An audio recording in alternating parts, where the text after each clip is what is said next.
Creativity is an addiction. You've got to build up your relationship with that inner core. That little voice inside your head that's saying, hey, is it my turn yet? Hey, is it my turn yet? Hey, when can I play along? Hey, whoa, don't steal from me. Come on.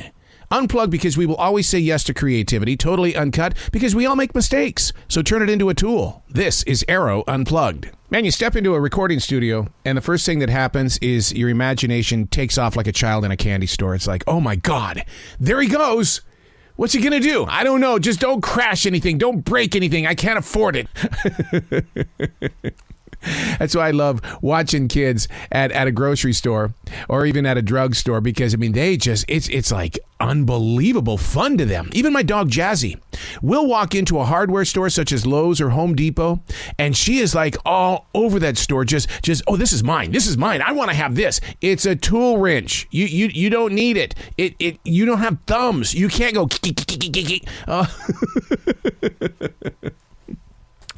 The pleasures in life, are you seeing them? Are you feeling them? Are you documenting them? The pleasures, the things that make you giggle, that turn you into that child that's running around the grocery store, just having fun.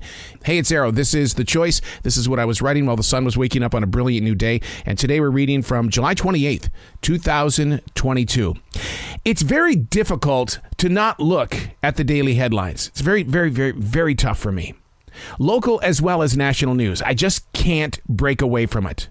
The news sources act as my barometer. These are the areas of darkness. Clear your path and do not include what it is that you are reading.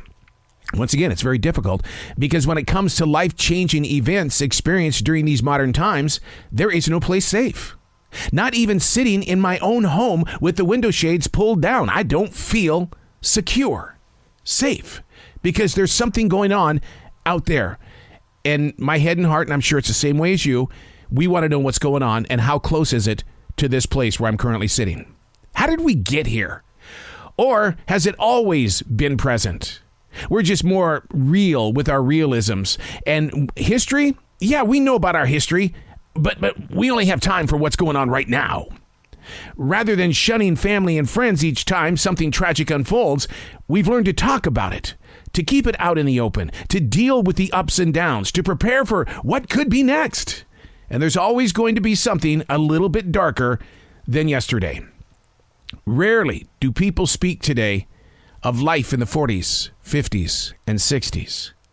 Long lost and gone. But I'll tell you what, though. I was just spending some time with Eric Zwag.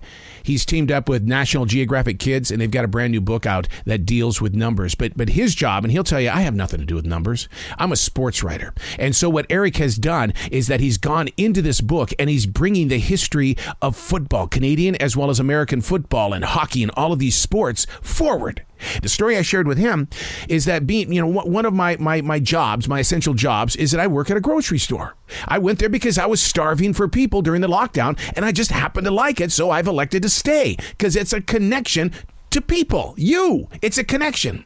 So I'm talking with Eric, and I said, look, Eric, one of my games is that I'll see somebody with a jersey on. It's red, and it has the number 23 on it.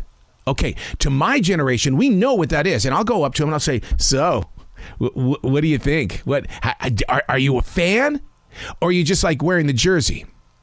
What are you talking about? The number 23, red jersey. You know whose that is, right? No. Really? And see, and inside my heart, it's going, we can't do this. We can't forget about the Muhammad Alis of the world. We can't forget about the Wilt Chamberlains of the world. When was the last time you heard that name?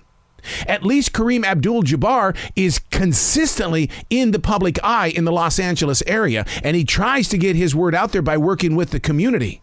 But what about Larry Bird? You don't hear about that. Boog Powell? I heard he's got a bunch of restaurants up there in Baltimore, and everybody loves him. But the thing is that what happens to the superstars? Long gone and forgotten. I'll start this over again. It's very difficult to not look at the daily headlines, local as well as national. The news stories act as a barometer. But we're forgetting our history.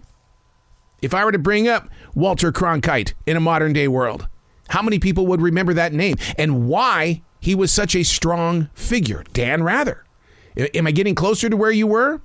Chris Matthews. No, not yet. Ted Koppel. No. We can't forget the history. I think somewhere on your smartphone, there should be today I'm going to learn about this person and how they participated with the process of where we are today. We can rip down the buildings in the cities that we live within and put up brand new things, new businesses, new homes, apartment complexes. But we can't rip down our history. I'm showing my age. I'm Arroe, and that's what I was writing while the sun was waking up on a brilliant new day.